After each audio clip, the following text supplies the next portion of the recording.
In the 80s, the spy agency investigated the gateway experience, technique to alter consciousness and ultimately escape spacetime. Here is everything you need to know.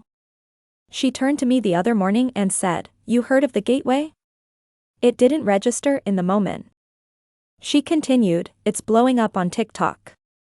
Later on, she elaborated. It was not in fact the ill-fated 90s computer hardware company folks were freaking out about. No, they've gone further back in time to find a true treasure of functional media. The intrigue revolves around a classified 1983 CIA report on a technique called the gateway experience, which is a training system designed to focus brainwave output to alter consciousness and ultimately escape the restrictions of time and space.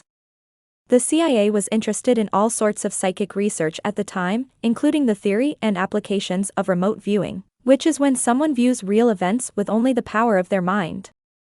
The documents have since been declassified and are available to view. This is a comprehensive excavation of the Gateway Process Report. The first section provides a timeline of the key historical developments that led to the CIA's investigation and subsequent experimentations. The second section is a review of the Gateway Process Report. It opens with a wall of theoretical context, on the other side of which lies enough understanding to begin to grasp the principles underlying the Gateway experience training. The last section outlines the Gateway technique itself and the steps that go into achieving spacetime transcendence. Let's go. The timeline. 1950s, Robert Monroe, a radio broadcasting executive, begins producing evidence that specific sound patterns have identifiable effects on human capabilities. These include alertness, sleepiness, and expanded states of consciousness. 1956, Monroe forms an R&D division inside his radio program production corporation RAM Enterprises. The goal is to study sound's effect on human consciousness. He was obsessed with sleep learning, or hypnopedia, which exposes sleepers to sound recordings to boost memory of previously learned information. 1958, while experimenting with sleep learning, Monroe discovers an unusual phenomenon. He describes it as sensations of paralysis and vibration accompanied by bright light. It allegedly happens 9 times over the preceding 6 weeks, and culminates in an out-of-body experience, OBE.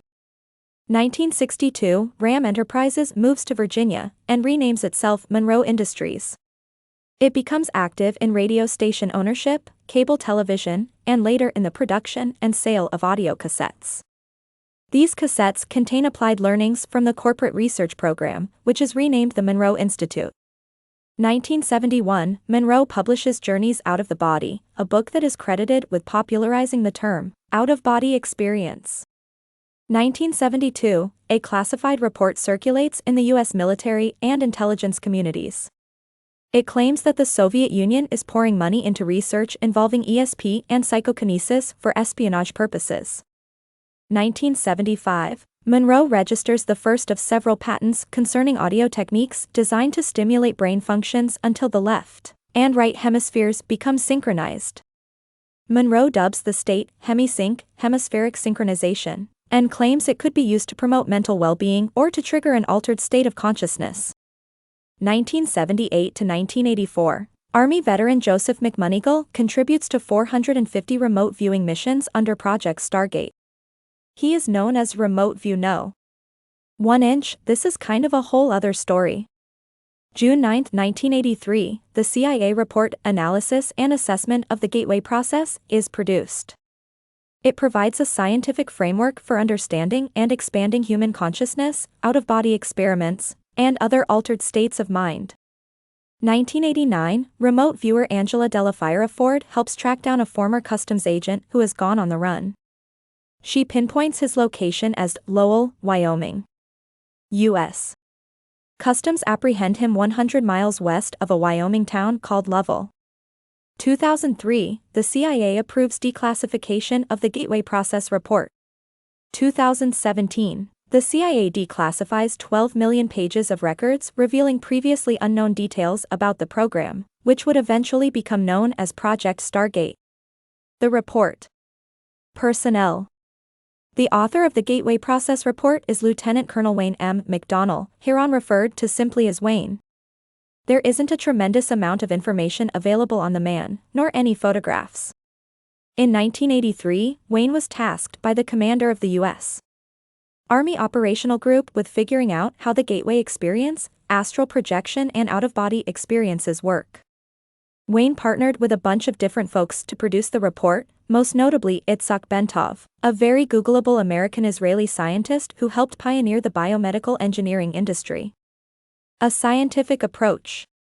From the outset of the report, Wayne states his intent to employ an objective scientific method in order to understand the gateway process. The various scientific avenues he takes include a biomedical inquiry to understand the physical aspects of the process, information on quantum mechanics to describe the nature and functioning of human consciousness, theoretical physics to explain the time-space dimension and means by which expanded human consciousness transcends it, classical physics to bring the whole phenomenon of out-of-body states into the language of physical science, and remove the stigma of an occult connotation. Methodological frames of reference. Before diving into the gateway experience, Wayne develops a frame of reference by dissecting 3 discrete consciousness-altering methodologies. He's basically saying, there's no way you're going to get through the gateway without a solid grounding in the brain-altering techniques that came before it. 1. He begins with hypnosis. The language is extremely dense, but the basic gist is as follows: the left side of the brain screens incoming stimuli, categorizing, assessing and assigning meaning to everything through self-cognitive, verbal, and linear reasoning. The left hemisphere then dishes the carefully prepared data to the non-critical, holistic, pattern-oriented right hemisphere, which accepts everything without question. Hypnosis works by putting the left side to sleep, or at least distracting it long enough to allow incoming data direct, unchallenged entry to the right hemisphere. There, stimuli can reach the sensor and motor cortices of the right brain, which corresponds to points in the body. Suggestions then can send electrical signals from the brain to certain parts of the body. Directing these signals appropriately, according to the report, can elicit reactions ranging from left leg numbness to feelings of happiness. Same goes for increased powers of concentration. 2. Wayne continues with a snapshot of transcendental meditation. He distinguishes it from hypnotism. Through concentration, the subject draws energy up the spinal cord, resulting in acoustical waves that run through the cerebral ventricles to the right hemisphere, where they stimulate the cerebral cortex, run along the homunculus, and then to the body. The waves are the altered rhythm of heart sounds, which create sympathetic vibrations in the walls of the fluid-filled cavities of the brain's ventricles. He observed that the symptoms begin in the left side of the body, confirming the right brain's complicity. Bentov also states that the same effect might be achieved by prolonged exposure to 4 to 7 Hz/second acoustical vibrations. He suggests standing by an air conditioning duct might also do the trick. David Lynch and other celebrities are committed adherents to transcendental meditation today. 3. A biofeedback, on the other hand, uses the left hemisphere to gain access to the right brain's lower cerebral, motor, and sensory cortices. Whereas hypnosis suppresses one side of the brain, and TM bypasses that side altogether, biofeedback teaches the left hemisphere to visualize the desired result, recognize the feelings associated with right hemisphere access, and ultimately achieve the result again. With repetition, the left brain can reliably key into the right brain, and strengthen the pathways so that it can be accessed during a conscious demand mode. A digital thermometer is subsequently placed on a target part of the body. When its temperature increases, objective affirmation is recognized and the state is reinforced. Achieving biofeedback can block pain, enhance feeling, and even suppress tumors, according to the report. The gateway mechanics. With that, Wayne takes a first stab at the gateway process. He classifies it as a training system designed to bring enhanced strength, focus and coherence to the amplitude and frequency of brainwave output between the left and right hemispheres so as to alter consciousness. What distinguishes the gateway process from hypnosis, TM, and biofeedback is that it requires achieving a state of consciousness in which the electrical brain patterns of both hemispheres are equal in amplitude and frequency. This is called hemisync. Lamentably, and perhaps conveniently, we cannot as humans achieve this state on our own. The audio techniques developed by Bob Monroe and his institute, which comprise a series of tapes, claim to induce and sustain hemisync. Here, the document shifts to the usage of quotes and other reports to describe the powers of hemisync. Wayne employs the analogy of a lamp versus a laser. Left to its own devices, the human mind expends energy like a lamp, in a chaotic and incoherent way, achieving lots of diffusion but relatively little depth. Under hemisync though, the mind produces a disciplined stream of light. So, once the frequency and amplitude of the brain are rendered coherent, it can then synchronize with the rarefied energy levels of the universe. With this connection intact, the brain begins to receive symbols and display astonishing flashes of holistic intuition. The hemisync technique takes advantage of a frequency-following response (FFR). It works like this: an external frequency emulating a recognized one will cause the brain to mimic it. So if a subject hears a frequency at the theta level, it will shift from its resting beta level. To achieve these unnatural levels, hemisync puts a single frequency in the left ear and a contrasting frequency in the right. The brain then experiences the delta frequency, also known as the beat frequency. It's more familiarly referred to these days as binaural music. With the FFR and beat frequency phenomena firmly in place, the gateway process introduces a series of frequencies at marginally audible, subliminal levels. With the left brain relaxed and the body in a virtual sleep state, the conditions are ideal to promote brainwave outputs of higher and higher amplitude and frequency. Alongside subliminal suggestions from Bob Monroe, naturally, the subject can then alter their consciousness. The gateway system only works when the audio, which is introduced through headphones, is accompanied by a physical quietude comparable to other forms of meditation. This increases the subject's internal resonance to the body's sound frequencies, for example the heart. This eliminates the bifurcation echo, in which the heartbeat moves up and down the body 7 times a second. By placing the body in a sleep-like state, the gateway tapes, like meditation, lessen the force and frequency of the heartbeat pushing blood into the aorta. The result is a rhythmic sine wave that in turn amplifies the sound volume of the heart 3 times. This then amplifies the frequency of brainwave output. The films surrounding the brain, the dura, and fluid between that film and the skull, eventually begin to move up and down, by 0.0005 and 0.010 millimeters. The body, based on its own micromotions, then functions as a tuned vibrational system. The report claims that the entire body eventually transfers energy at between 6.8 and 7.5 Hz, which matches Earth's own energy, 7 to 7.5 Hz. The resulting wavelengths are long, about 40,000 kilometers, which also happens to be the perimeter of the planet. According to Bentov, the signal can move around the world's electrostatic field in 1/7 of a second. To recap, the gateway process goes like this. Induced state of calm. Blood pressure lowers. Circulatory system, skeleton and other organ systems begin to vibrate at 7 to 7.5 cycles per second. Increased resonance is achieved. The resulting sound waves matches the electrostatic field of the Earth. The body and Earth and other similarly tuned minds become a single energy continuum. We've gotten slightly ahead of ourselves here though. Back to the drawing board. A psychoquantum level deeper. Wayne then turns to the very nature of matter and energy. More materially, or less if you will, solid matter in the strict construction of the term, he explains, doesn't exist. The atomic structure is composed of oscillating energy grids surrounded by other oscillating energy grids at tremendous speeds.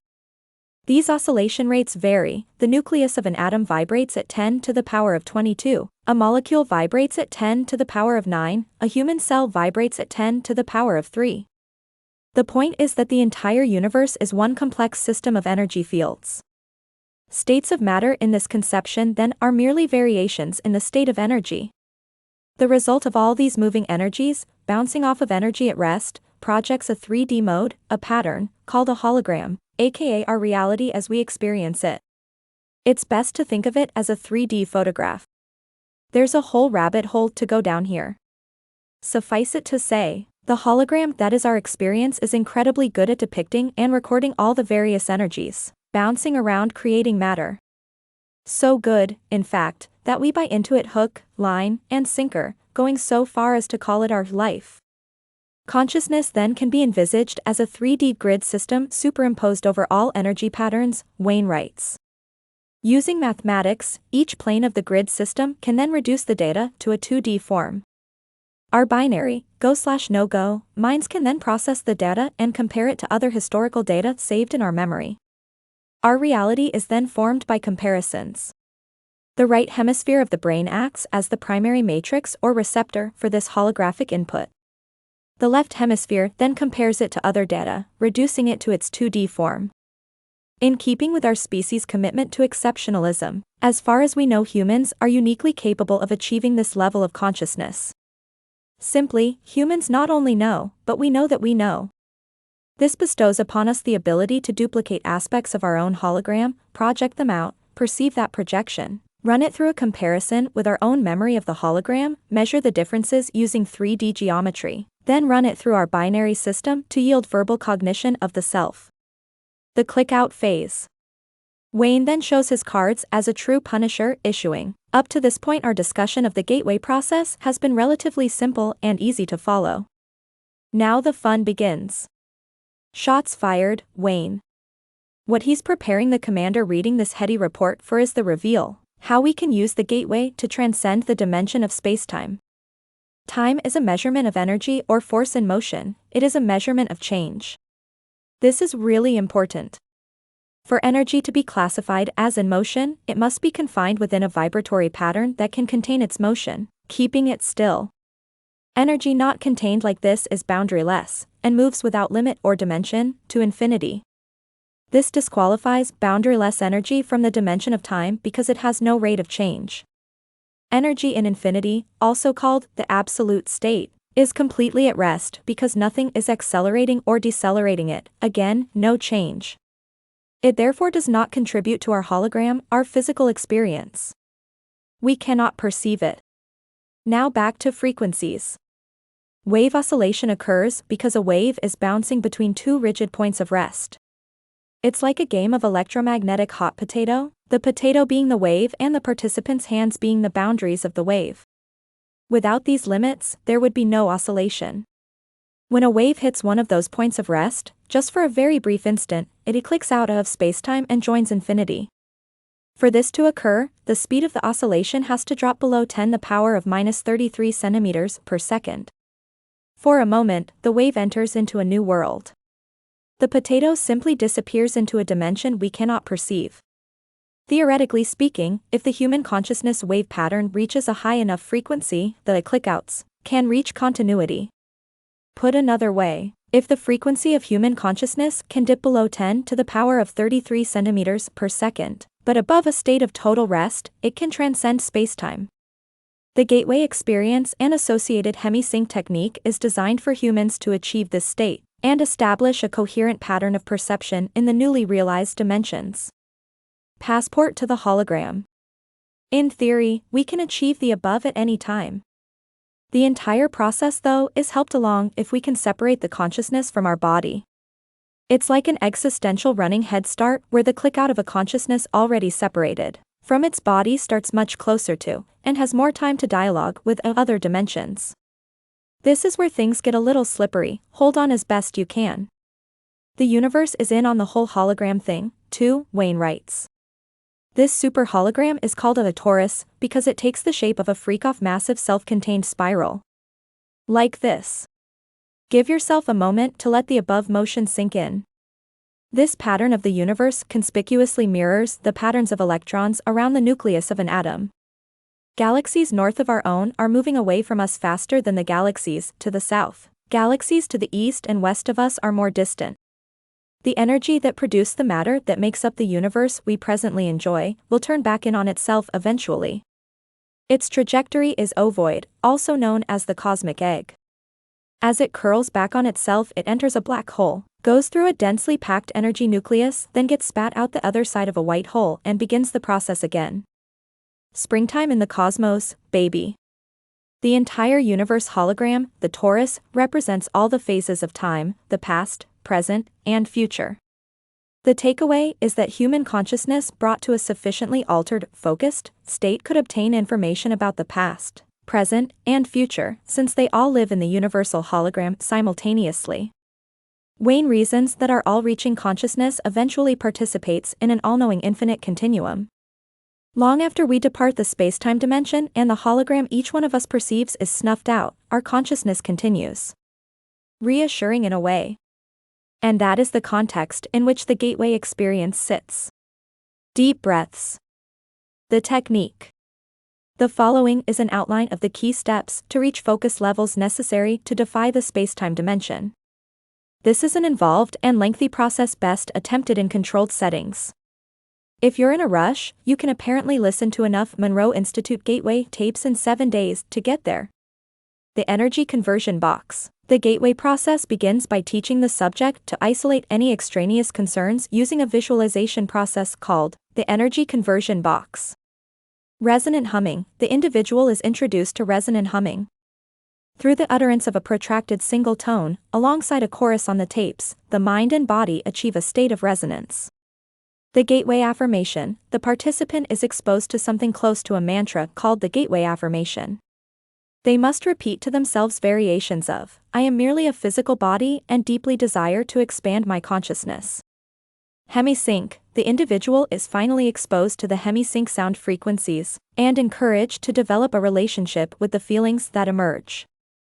Additional noise. Physical relaxation techniques are practiced while the hemisync frequencies are expanded to include pink and white noise. This puts the body in a state of virtual sleep, while calming the left hemisphere and raising the attentiveness of the right hemisphere. The energy balloon. The individual is then encouraged to visualize the creation of an energy balloon, beginning at the top of the head, extending down in all directions to the feet then back up again. There are a few reasons for this. The main one being that this balloon will provide protection against conscious entities possessing lower energy levels that he or she may encounter when in the out-of-body state. Focus 12. The practitioner can consistently achieve sufficient expanded awareness to begin interacting with dimensions beyond their physical reality. To achieve this state requires conscious efforts and more pink and white noise from the sound stream. Tools. Once Focus 12 is achieved, the subject can then employ a series of tools to obtain feedback from alternate dimensions. Problem solving. The individual identifies fundamental problems, fills their expanded awareness with them, and then projects them out into the universe. These can include personal difficulties, as well as technical or practical problems. Patterning. Consciousness is used to achieve desired objectives in the physical, emotional, or intellectual sphere. Color breathing. A healing technique that revitalizes the body's energy flows by imagining colors in a particularly vivid manner. Energy bar tool. This technique involves imagining a small, intensely pulsating dot of light that the participant charges up. He or she then uses the sparkling, vibrating cylinder of energy, formerly known as the dot, to channel forces from the universe to heal and revitalize the body. Remote viewing. A follow-on technique of the energy bar tool where the dot is turned into a whirling vortex through which the individual sends their imagination in search of illuminating insights. Living body map. A more organized use of the energy bar in which streams of different colors flow from the dot onto correspondingly colored bodily systems. 7 days of training have now occurred. Approximately 5% of participants get to this next level, according to the report. Focus 15, Travel into the Past. Additional sound on the hemisync tapes includes more of the same, plus some subliminal suggestions to further expand the consciousness. The instructions are highly symbolic. Time is a huge wheel, in which different spokes give access to the participant's past. Focus 21, The Future. This is the last and most advanced state. Like Focus 15, this is a movement out of spacetime into the future. Out-of-body movement. Only one tape of the many is devoted to out-of-body movement. This tape is devoted to facilitating an out-of-body state when the participant's brain wave patterns and energy levels reach harmony with the surrounding electromagnetic environment. According to Bob Monroe, the participant has to be exposed to beta signals of around 2,877.3 cycles per second. Conclusions. Wayne expresses concern about the fidelity of information brought back from out-of-body states using the gateway technique. Practical applications are of particular concern because of the potential for information distortion. The Monroe Institute also ran into a bunch of issues in which they had individuals travel from the west to the east coast of the US to read a series of numbers off of a computer screen. They never got them exactly right. Wayne chalks this up to the trouble of differentiating between physical entities and extra time-space dimensions, when in the out-of-body state. Wayne swings back to support mode though, lending credence to the physics foundation of the report. He cites multiple belief systems that have established identical findings. These include the Tibetan Shug, the Hindu heaven of Indra, the Hebrew mystical philosophy, and the Christian concept of the Trinity. Here he seems more interested in hammering home the theoretical underpinnings that make the Gateway experience possible, rather than the practical possibilities promised by the Gateway tapes. Possibly with his CIA top brass audience in mind, Wayne then gives an A-type nod to the Gateway experience for providing a faster, more efficient, less subservient, energy-saving route to expanded consciousness. This finishes with a series of recommendations to the CIA for how to exploit Gateway's potential for national defense purposes. The missing page. One curious feature of the Gateway report is that it seems to be missing page 25. It's a real cliffhanger too. The bottom of page 24 reads, "And, the eternal thought or concept of self which results from this self-consciousness serves the." The report picks back up on page 26 and 3 sections later as if Wayne hadn't just revealed the very secret of existence. The gap has not gone unnoticed. There's a Change.org petition requesting its release. Multiple Freedom of Information Act requests have demanded the same. In all cases, the CIA has said they never had the page to begin with. Here's a 2019 response from Mark Lilly, the CIA's Information and Privacy Coordinator, to one Bailey Stoner regarding these records. One theory goes that rascal Wayne M. fricking McDonnell left the page out on purpose. The theory contends that it was a litmus test. If anyone truly defies time-space dimensions, they'll certainly be able to locate page 25. Cosmic shrug. What about you? What's your favorite method quantifying time-space, and do you have more that were not in this video? Share your thoughts and comments below. If you enjoyed this video, give it a thumbs up and share it with your friends so we can keep making them. For more videos like this, hit the subscribe button and remember to click on the notification bell. Also, be sure to check out our other videos as well. Thank you for watching.